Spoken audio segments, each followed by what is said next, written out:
Welcome to Memphis Sounds Lounge, where we have some exciting things to talk about the sound of Memphis, not just in singing and other things, but how Memphis has an impact around the globe.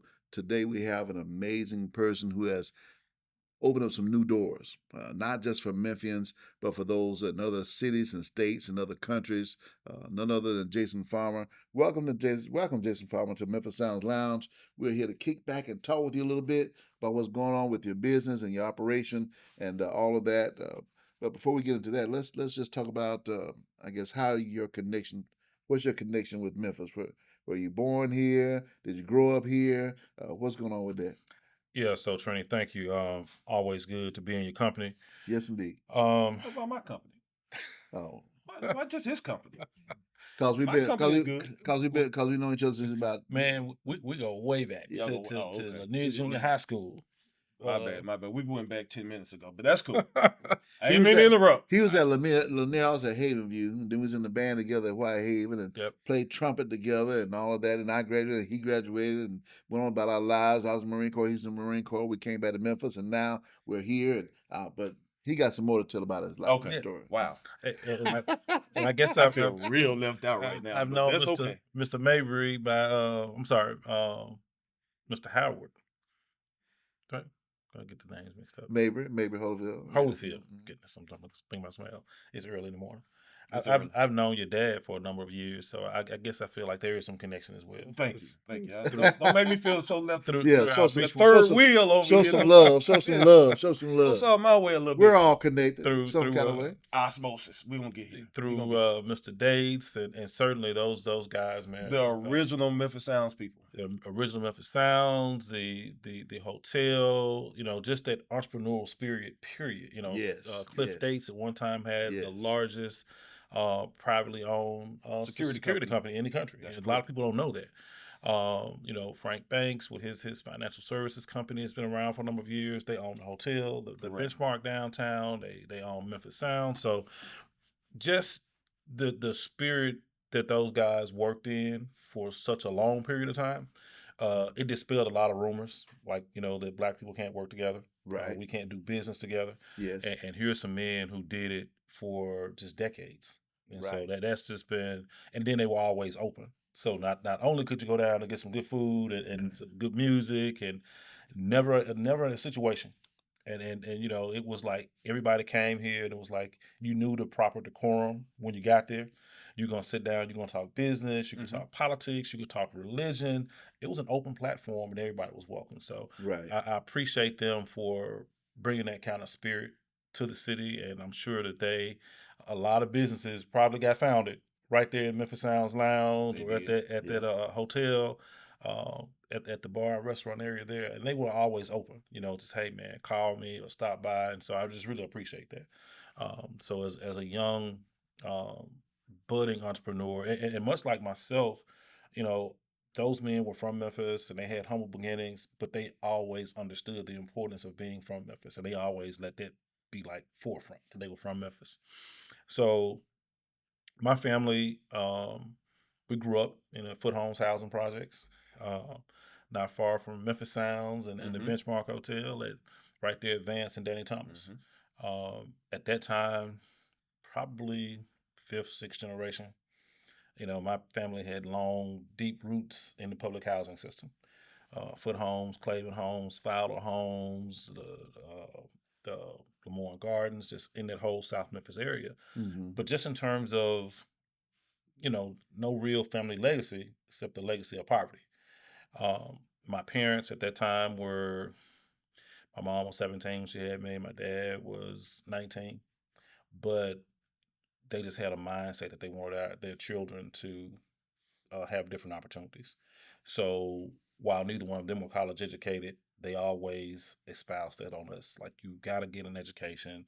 Education is the equalizer to open up the doors to new opportunities.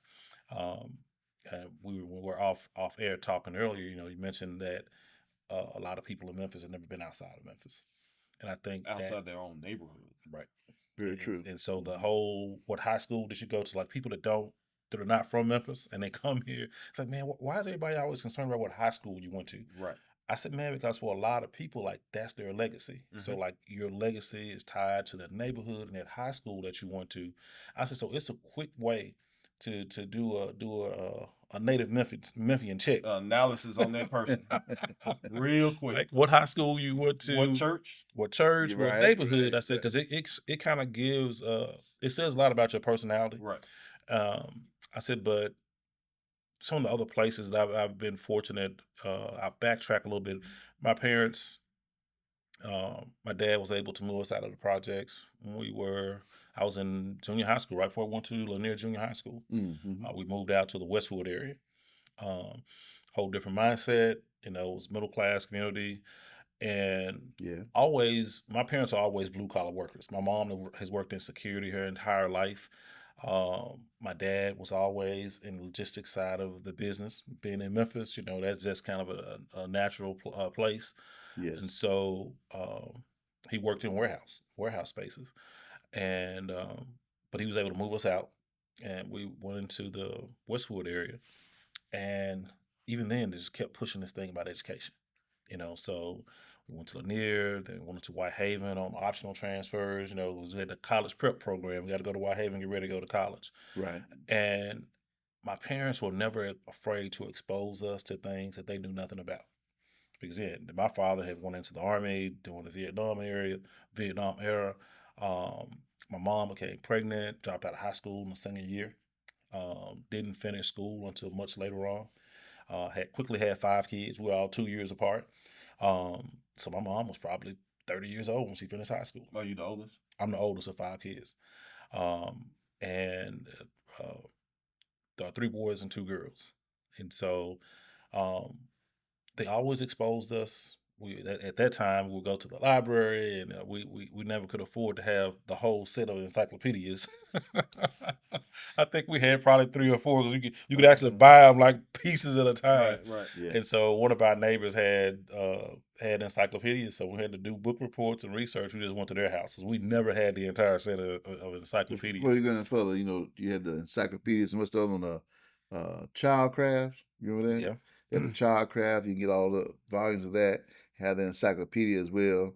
It's like your little home general library of information that you can at least start with. Yep. The But internet before the internet. For the Right. younger people, this was pre-Google. Yes. Yeah, Google it was Google in a book. Yes. Google in a book. So, And we wrote everything down word for word and turned it in. At least I did. You had to write it. Oh, you just you tore the pages you out? didn't type it and send it in an email or something like that. Type? I mean, we didn't have a typewriter. That's correct. That's correct. Typewriter. I think Or word processor. I think we got a word processor in high school. Yeah. I thought I was doing something. Green screen. Yeah. Yeah, that's nice. Played too much with that whiteout. So just always have had an affinity for Memphis. Yeah. Memphis has been extremely good to me in terms of the people that we've had in our lives.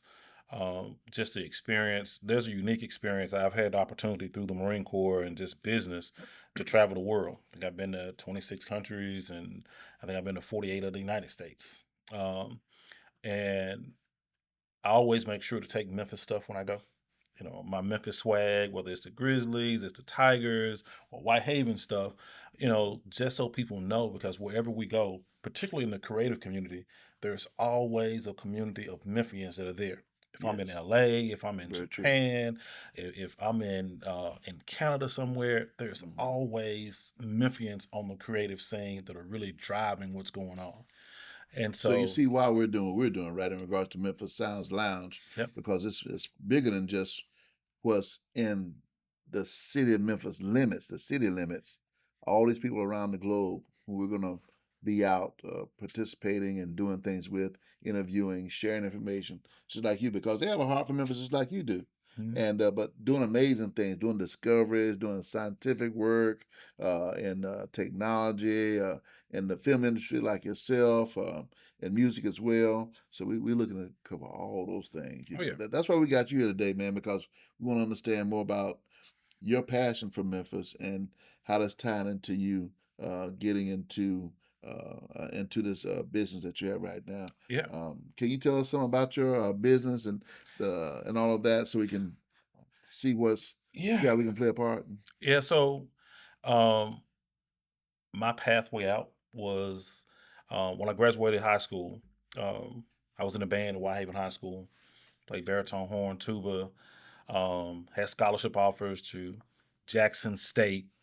Let me say that first because my wife is a JSU alum. Tennessee State, Southern. TSU. Yeah, but I will say, I didn't go at, TSU. I went to Memphis. I stayed home. say, okay, I'm a that's fine. homer. But at that time, our band director, Mr. Wendell Brooks, Whitehaven High School, we performed Yeah. all of the Southern University field shows, and there was just a ton of us from Whitehaven that were going to Southern University, and so I had my eyes set on Southern. In fact, Frank Williams, one of our classmates, is the longtime assistant band director at Southern, and so I had my eyes set to go to Southern. And my parents were all excited about the prospect of me being the first one in the family to go to college. And I remember my dad was a mechanic in the Army.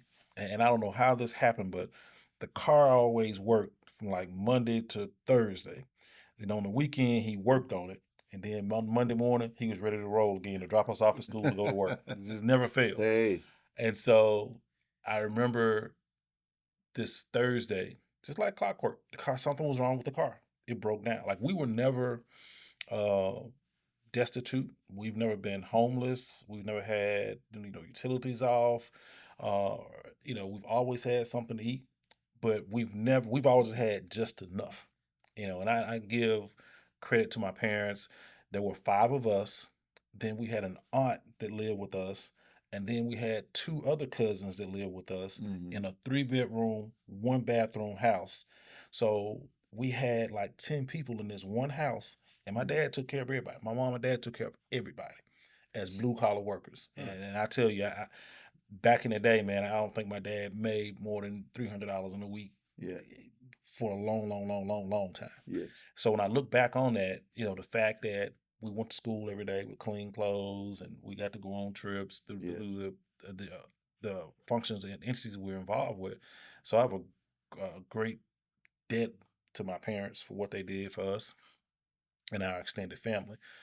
But I remember that night standing outside. My dad had this car, and the car was broke down. It was something wrong with it. It was like a Buick Electra 225. It was 1986, and this car was probably like 1978, 10, 12 years old. And I'm standing there holding the flashlight, and we're talking. And he's just talking about how excited he is about me going to college. And I got this scholarship. And I had been talking to the counselors. Like I knew it was going to cost additional money. Like I just couldn't, the scholarships weren't going to cover everything. Yes. And as I'm starting to learn about this college process, because people ahead of me now have gone to college, and I'm talking to them and their experience and what it's like. And I just started crying.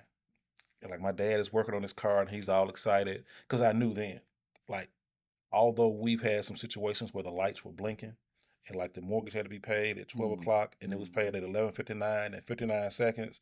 But again, I felt like in that moment at 17 years old, it just came upon me that if I go to college, I could be the cause of tipping my family into some deeper state of financial instability or causing us to lose our home or something else. And I will be the cause of that. And that was a tremendous amount of pressure. So, needless to say, we didn't make the trip because the car wasn't, I was like, I came up with I gave him some lame excuse that the thing got rescheduled. But really, I knew that the car couldn't make it. Like, we couldn't drive to Baton Rouge in that car. He was going to try. And we may have gotten there, but I didn't want to go because I didn't want to go and have the disappointment of, I can't stay here. Like my friends are gonna come here, and some of my classmates did go. They did have fantastic times at Southern University and Jackson State and these other schools that they went to. A couple of weeks later, I went down and joined the United States Marine Corps, and he was pissed. I mean, he was just upset because he had been in the military during the Vietnam era, and he was like, "Son, I'm telling you, every 20 years." There's a war and we're due. It's like we hadn't had a war since 1971. And I'm telling you, this is about to happen. There's going to be a major conflict. And, oh man, that's not how it is anymore. They got diplomacy now. It's not going to happen. Sure, now I'm a veteran of Desert Shield, Desert Storm. Mm-hmm. Right. I remember coming back home to tell my guys that we got leave to come home and tell my dad, man, I gotta go. I'm being deployed. And that was the first time I saw my dad cry because he felt like he may have been seeing me for the last time. You know, Mm. because we were about to go into this major conflict and went Mm. there and came back home. Very, Question in regards to that right before Operation Desert Storm. Were you out there in 29 Palms right before going over Operation Desert Storm? You know, they sent every Marine unit out to 29 Palms to practice, to see how they held up in the heat and in the sand and all that. You were there? I I had was. I had been previously at 29 Palms Mm, before, so I went right. from 29 Palms to Okinawa to Second Mardiv at Okay. Camp Lejeune, North Carolina. Mm, mm, And so we did our training, um, oh goodness, in South Carolina, okay. which is again very similar heat. Yeah. Uh, Yeah. Oh yeah. It's like on Paris it Island. just near Paris Island, right? I'm Beautiful originally South from South Carolina. Carolina, so I understand the heat. Yeah, But I know we were out in 29 Palms right before then. They said they just want to see how all the units work together, you mhm. know. But they were preparing for Operation Desert Storm. Yep, Man, we experienced out there sandstorms and all of that, man. You know, and it was amazing just to just see how you go through that. Then when you come back and you see green trees and grass, it's like, whoa, you know, because all you seen was just brown sand everywhere. yep, And now you land back and you see all this grass and trees and everything. It's just amazing to see that. But you made it all the way through all that. yep. You're here today. Hey man, Hey, we from the M. That's how we do. So how long did you serve? Almost 6 years. 6 years. Because of Desert Storm, I had like 5.5, a little bit over 5.5 years. Did your father ever change his stance on you being in the service? No, he he was adamant that was not the pathway. And again, Vietnam era veterans have a whole different hmm perspective on the They do. military. While they understand it's a necessity, Mm. they feel like they paid the price so that their children don't have to go. Let somebody else's Right. child go and do it. hmm And so that was kind of his take. And now, you know, I have a son and a daughter. Um, as my son was matriculating through school, it's like, military is absolutely positively not an option. Not while I'm living. hmm It just won't happen. hmm So, he went to college, he graduated college with honors in 4 years, but under no circumstance, it never even crossed my mind that he would go serve in the military. I did it, so he didn't have to. While it was a great experience, there are things that happened, things that I saw, things I was a part of, hmm that if my children don't have to bear that, then I'm okay with it from now to the end of time. So, um, our daughter is graduating. Um, Received this big packet from the United States Marine Corps a couple of weeks ago, and I promptly threw it straight in the trash can. Didn't even open it. It's not even a consideration. Right. Training children. You got some fine kids at the military academy. Yeah. Different perspective. So, Yeah. um, I greatly honor veterans and what they do, but I feel like I paid the price for my family. Yeah. So, Yeah.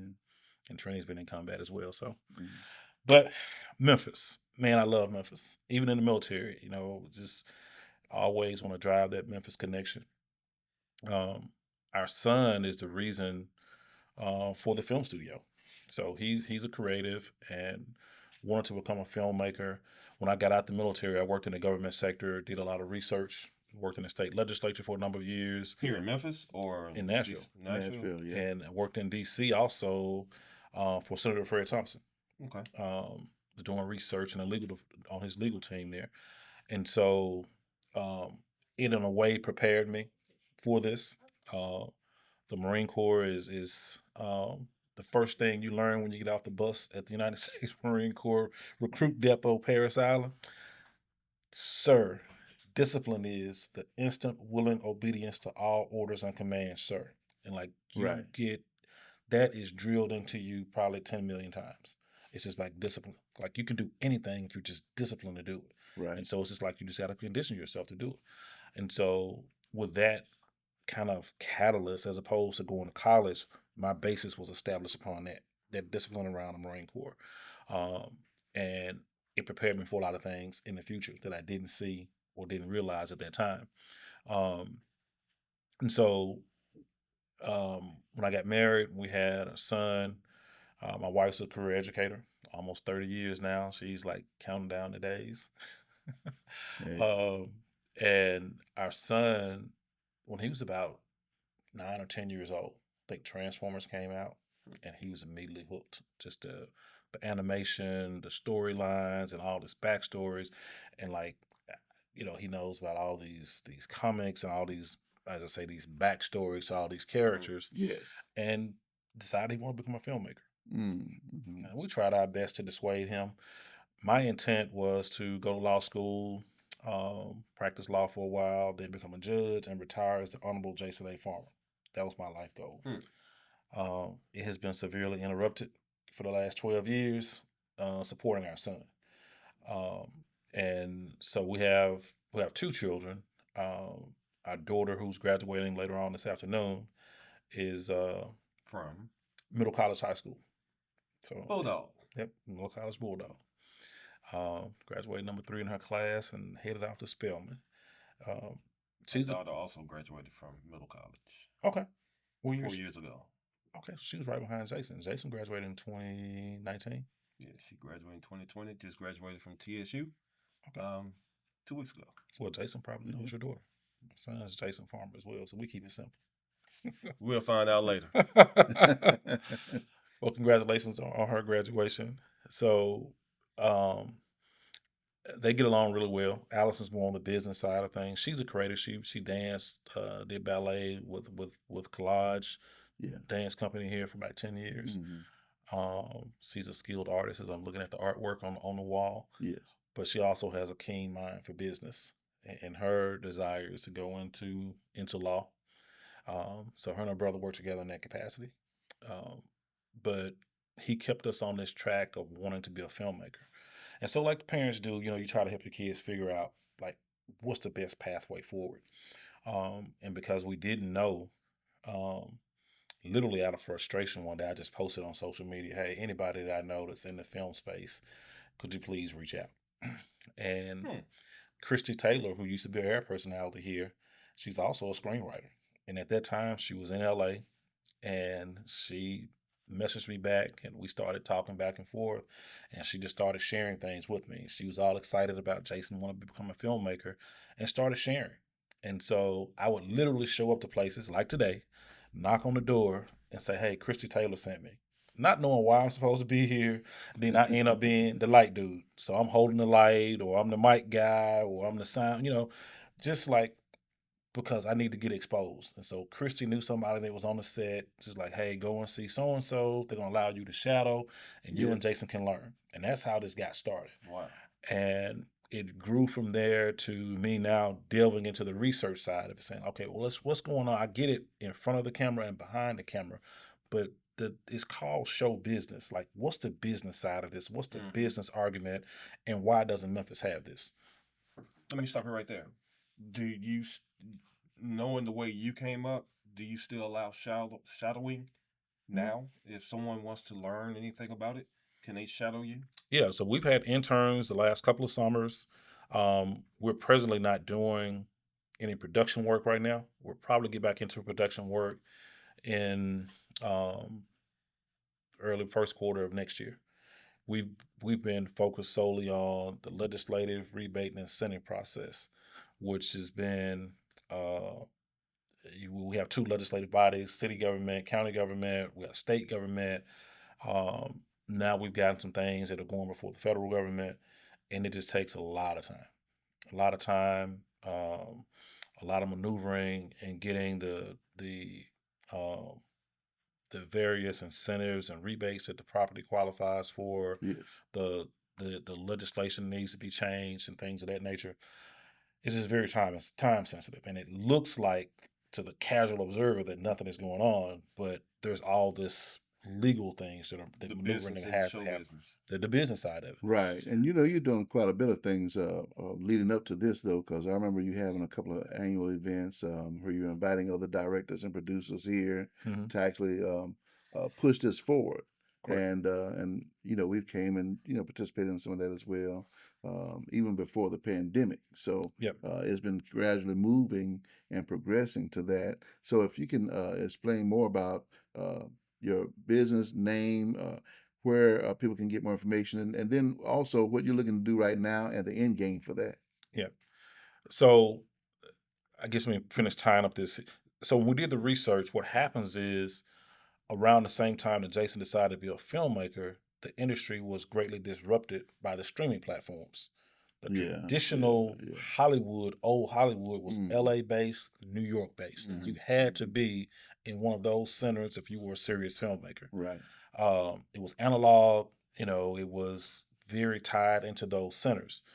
Um, with the proliferation of Netflix and Amazon and other streaming platforms, it's digital.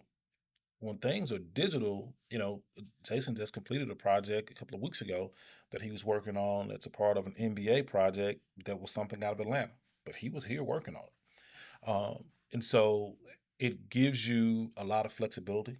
It gives the creative communities uh, greater platforms in terms of their ability to create and create content that is of equal quality that if it came out of these power centers, which now includes Atlanta. So now you have Yeah. LA, Atlanta, hmm New York, Toronto are pretty much the North American kind of centers, the major hubs. Yes. Then to a lesser degree, Chicago, Dallas, um, um, Louisiana's coming back into the fold as well. They lost a lot of traction because the legislature took away a lot of the incentives and rebates, so a lot of hmm the business moved away from Louisiana. Is 50 this Cent. before or after Katrina? This was after Katrina. Because I know they was trying to build it up hmm after Katrina, and they were given a lot of incentives to come down there to do filming. hmm I believe Governor Landrieu, when he was in office on his second terms, when he started to kind of pull back on some of the incentives, it makes it attractive for large corporate entities to come in. Mm, So you have to have the correct franchise and excise tax right. situation. And a lot of times, citizens don't understand how it works, but typically, if a production's in town, 60% of that money gets spent locally. Right. So if the government, the legislative bodies forego collecting 10 to 15% on taxes for them to spend 60%, then it's a upside to the community. It's a 45% upside to the community. They don't do a very good job of explaining it all the time. Um, but like Atlanta now, or for Atlanta for the last 5 years or so, has done more film and TV projects than LA and New York combined. Yeah. Yeah. The LA, Atlanta film community about 25, 30 years ago was doing about $25 million a year. 25, Today. approaching 5 billion. Mm, Oh my God. yeah. Yeah. And, Oh and, my and God. That's with a probably B? with the B A capital and, B? and 9 zeros behind it. Oh, damn. Yeah. And probably sustaining upwards of 150,000 jobs, paying in excess of $50,000. Oh my goodness. This is the impact. So, And and, when you mention this though, we're not talking about just big movies and all that, but it could be short films, all these different types of anything in regards to in that industry, right? well, commercials. Well, Atlanta has now become a major hub. So you Mhm. have what's in the studio system, what's known as the major studios and mini major. So Atlanta's now a major studio hub. Black Panther, the oh goodness, my son has killed me if I forget this. The Marvel movies. Yes. These productions that are $200, $300, $400 million. They're being Right. shot in Atlanta now. Mhm. Not Wakanda? No. No? Wakanda is a Tyler Perry studio. Well, I'm sorry. Tyler I thought Perry. everything was shot in Wakanda. I'm sorry. Yeah, it is. Tyler I'm Perry joking. I know it's Studios not real. and Triller Studios, So which is in Atlanta. so you telling us that there's none of what Wakanda is a studio. Of course, there's Wakanda. It's just at a studio lot at Tyler Perry Studios and Triller Studios in Atlanta. Okay. And that's the magic of it. I always tell people next time you watch a project, fast forward and just get to the end and watch the end credits. Credits, yes. Every name, like at Black Panther, I think the credits literally ran for almost 15 minutes. It ran for a while, yeah. Every name up there gets paid. Your name is just not on the screen. That is a paying position. And so when I talk to young people, and the beauty of why the production being here, or the studio being here in Memphis, is it creates so many jobs. Mhm. We've been approved for up to 16 sound stages with our project. We have 100 acres of land that we've acquired, and at capacity, Say that again. You have what? 100 acres of land Where?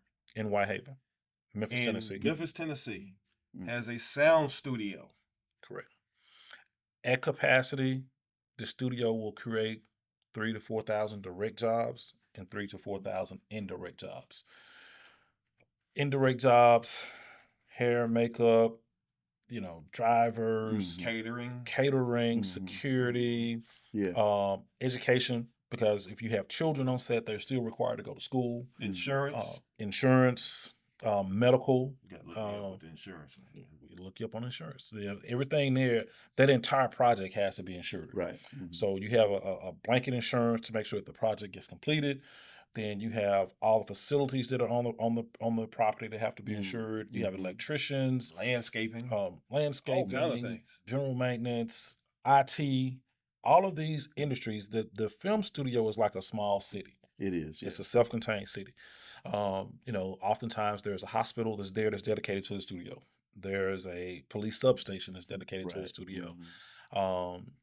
Light, gas, and water, working through light, gas, and water about the power generation. Yeah. They will have, while they have larger needs for creating electricity through alternative means, solar, other Mhm. things like that. Mhm. So, Hmm. because it's such a large space, we can work with Light, Gas, and Water, Memphis Light, Gas, and Water with TVA, and we can put solar panels into different things, parts of the facility there that allow us to create energy to offset some of the utility costs. That Mhm. is great. But What's the date that you're looking for?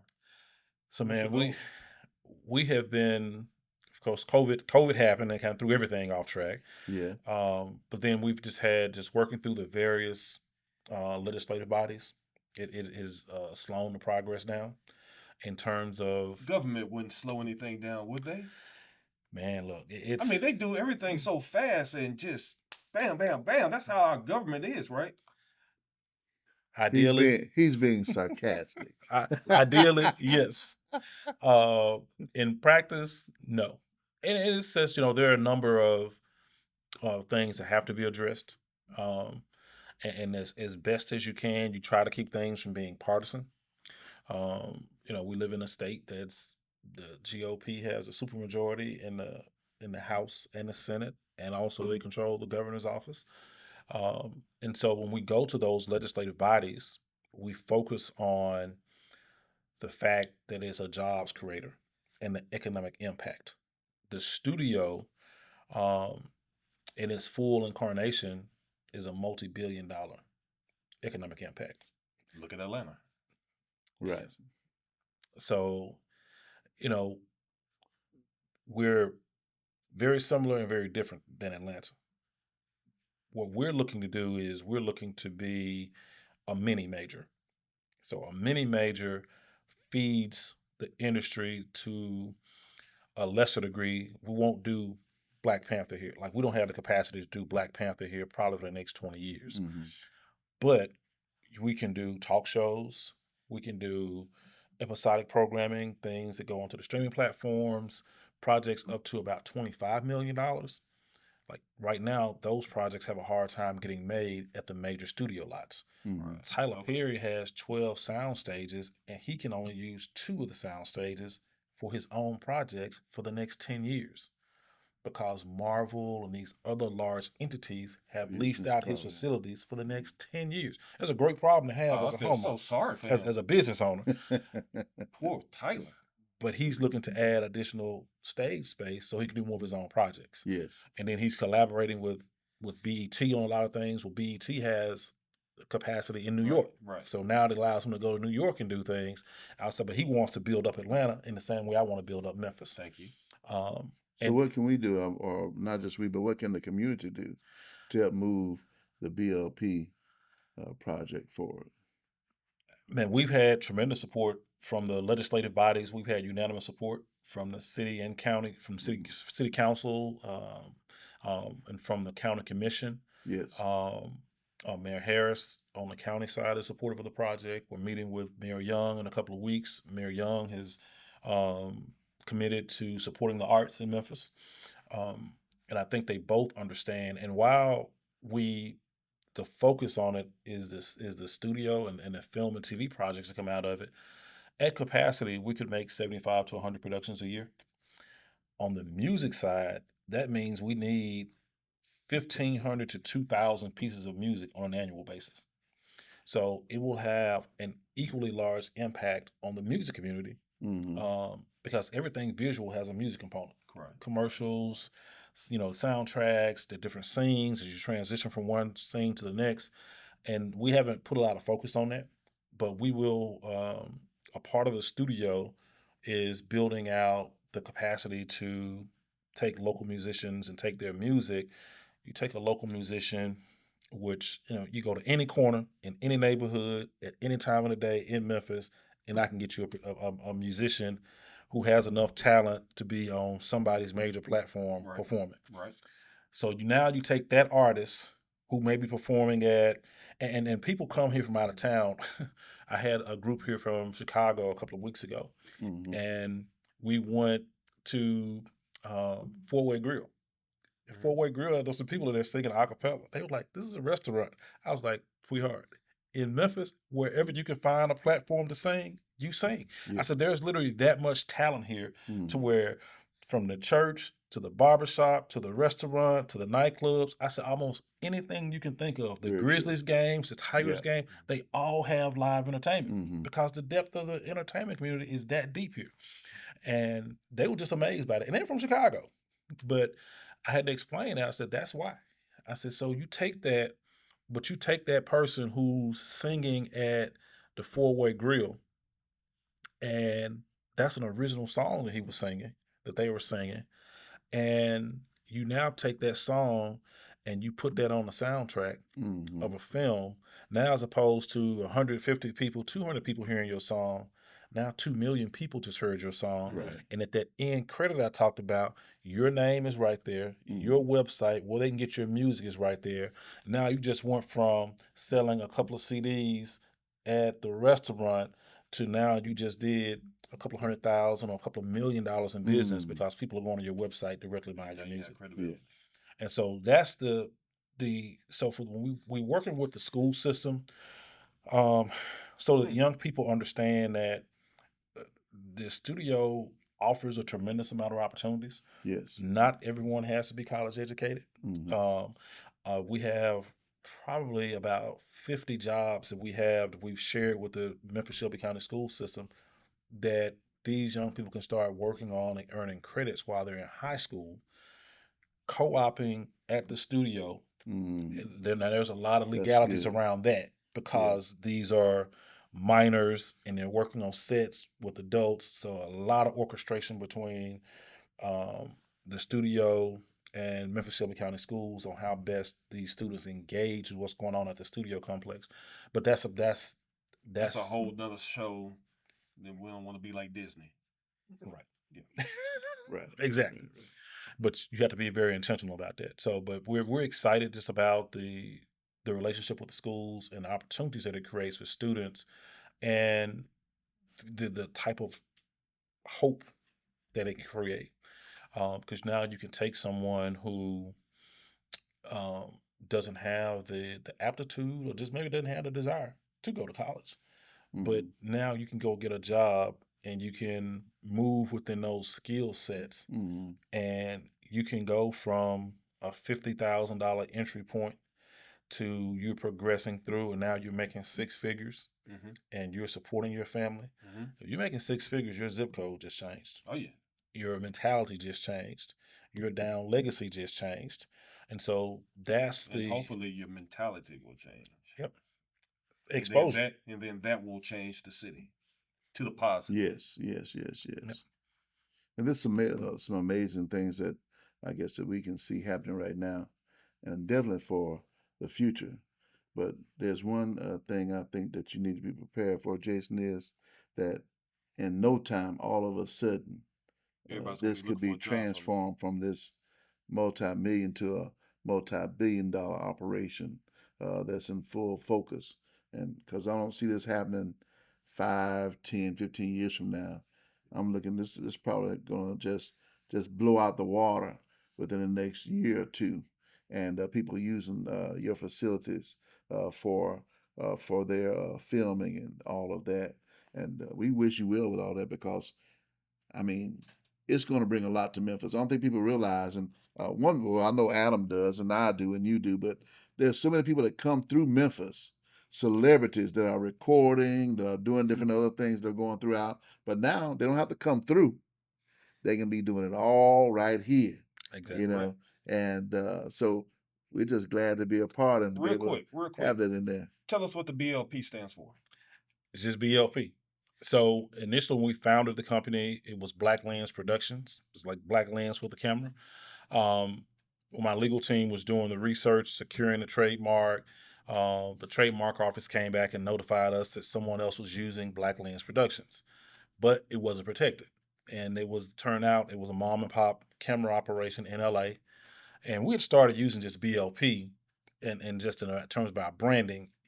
And so we went back and we said, hey, you know what? I called the lady. I was like, ma'am, Jason Farmer with Black Lens Productions in Memphis, Tennessee, and we're doing our due diligence. And the trademark office has advised us to send you a cease and desist to stop using your name because this is now my legal name. And the lady started crying. And I was like, man, when I looked her up, they had been in business like 20 some odd years, small camera operation. I said, you know what? I said, this is what I'm going to do. You need to get someone to protect your name. I'm going to restructure my paperwork and I'll just file it as BLP, which was already a part of the filing anyway. So we just dropped the Black Lens Productions off of it and it's now just BLP Film Studios. Okay. Yep. That's awesome. But this is gonna be some great things, man, and we're I'm looking excited. forward to. Yeah, I'm excited. I'm ready to get in there and do some filming myself. All right, let's get on. Yeah. What kind of films will you make?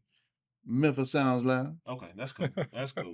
We'll do Memphis Sounds Lounge and have all our guests to come and showcase our BLP and all right here with Jason and all of that. And then we might want to do some little short films as well, and so I mean, Malik, he's got some things he want to do on some productions. So we got some things that we can. I'm excited that this is really gonna blow up Memphis in a positive way. It is. Yep. It is. Now let me ask you this: one last thing. Will you have some studio space that you can use for shows like this and all of that can be produced? Yeah. So there's broad scale. There's the sound stages are very adaptable spaces. Yeah. And so the intent is to keep a couple of the stages that are dedicated. We're working with HBCUs, working with the university system here in Tennessee, so we can have stages that are staffed by college students to reduce the operating costs for smaller productions that come in and want to have content made. Yeah. So the intent is to, we're working with Indie Memphis Film Festival, International Black Film Festival out of Nashville. So we'll work in where we're able to, as a part of the community, give back, have those kinds of projects, have the capacity to do those kinds of projects. Yes. Now I have an idea. We can do a Jerry Springer retake. No, we're not doing that. We got that already. You are the local news. You the Pappy? No. Yeah, I mean, it'll go good here in Memphis. I'm just saying. No, we're gonna stick with Memphis Sounds Lounge. Okay. No, I'm just saying we got to do other shows also. We'll do some other shows, and we got some things. And you can be the host, Trini. No, we don't want that. We want to paint this. Pull out the envelope. We want to paint this actually big, growing, positive image of what we have in the community, what we have in Memphis, but not only Memphis here, but what other Memphians are doing all around the globe. We got it. We're gonna do it. But Jerry, it's gonna happen. We're not gonna use the Springer. We can pass. It's gonna happen. But nice having you here today. We will be having you back as well because we want to keep some things going in regards to that and get a follow up on it and how things are moving. But I'm foreseeing that this is going to be a major, major, major operation within the next 1 to 2 years, and so that's going to be good and great. It's going to be great. And yes, indeed. Yes, appreciate it. For you Jay, change Memphis. For Jay and JJ, and for the entire community overall. We're looking forward to it. All right. Thank you. yes. So everybody, hey, look forward to being with Jay. Hey, let me ask you this: where can people get in touch with BLP Film Studios and all that to They can use your follow us on facilities? social media at J.A. Farmer or either BLP Film Studios. And also our website is blpfilmstudios.com. All right, you'll get a lot of information there.